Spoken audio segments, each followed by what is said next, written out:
Well, hi everyone.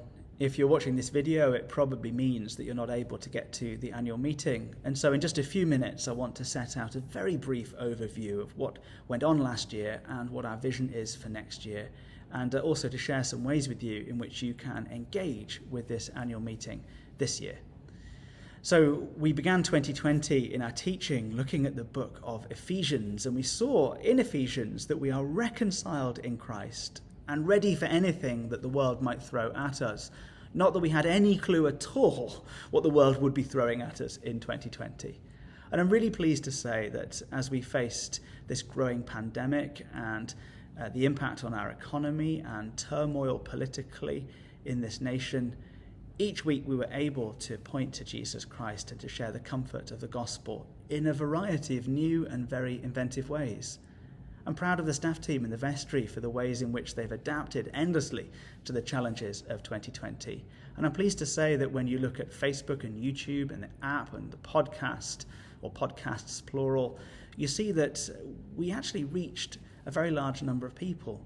Maybe not quite as many as normal, but even so, on average, we served 95 Holy Communions last year, whenever we were able to do that. And as well, we learned to worship in new ways, worshipping online and then driving through and then gathering in the parking lot and then worshipping outside and then registering for services in here. All the while, I think, seeking to remain in fellowship with one another, sitting under the word and gathering around the table as much as possible. So I am proud of you for being so adaptable, and I am grateful to have been a part of this church. It's really been awesome in so many ways, even though it's been difficult. The staff team has a few changes this year.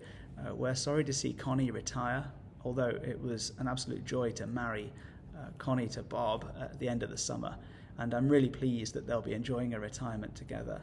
Connie will still be worshipping here, and we're really grateful that she's still around.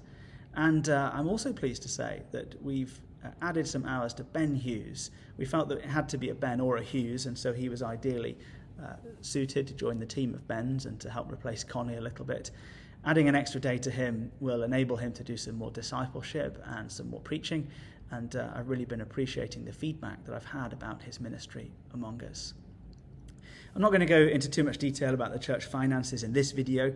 I did a few first and second takes of this, and I discovered that it was incredibly dull.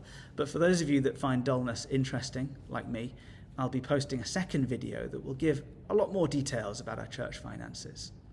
As a brief overview, we finished 2020 reasonably well. Income was up a little bit and expenses down a little bit, even though we had to invest in some new equipment for broadcast and to make the building safe. We were still able to make a number of savings due to things being closed for so long. The result is that with this surplus, our plan is to use that for the next couple of years to offset any challenges that we might face to our income in the next 2 years.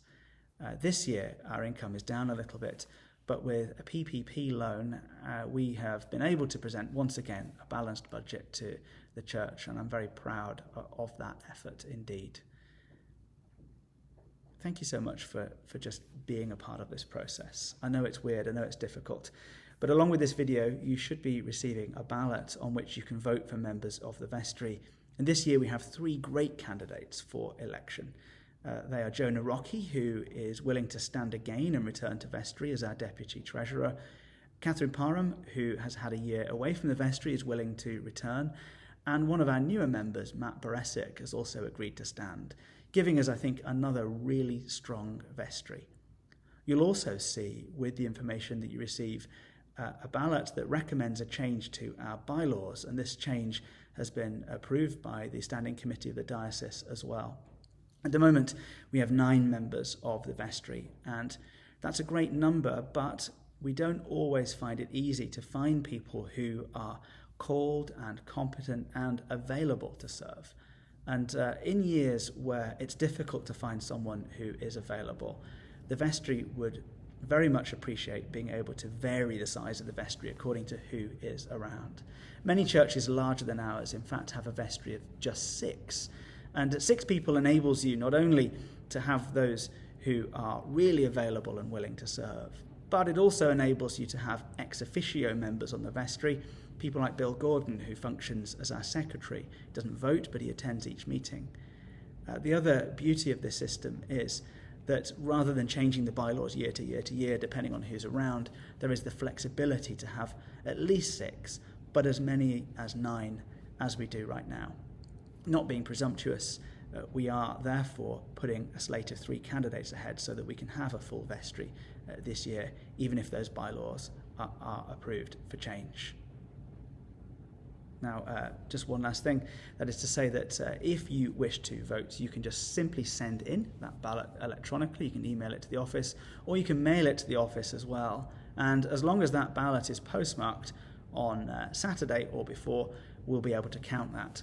Our judge of elections this year is Anne Malone, and she will be adding up all of those ballots very early in the week and certifying that the election is good and true. Well, thank you for watching this incredibly brief video. I'm really sad that we couldn't be together to feast as we normally do. But the good news is that we did proclaim the gospel. We did receive new members. We did reach all sorts of people in all sorts of ways. And we did end the year on a sound financial footing. All of those things are a measure not only of your faithfulness, but also a measure of the amazing provision of God for us in this place. I think the vision is simply to proclaim the good news of Jesus Christ and to be a community that proclaims the gospel week in, week out, whatever the world throws at us. Thanks for listening to this, and I really hope to see you very soon. God bless.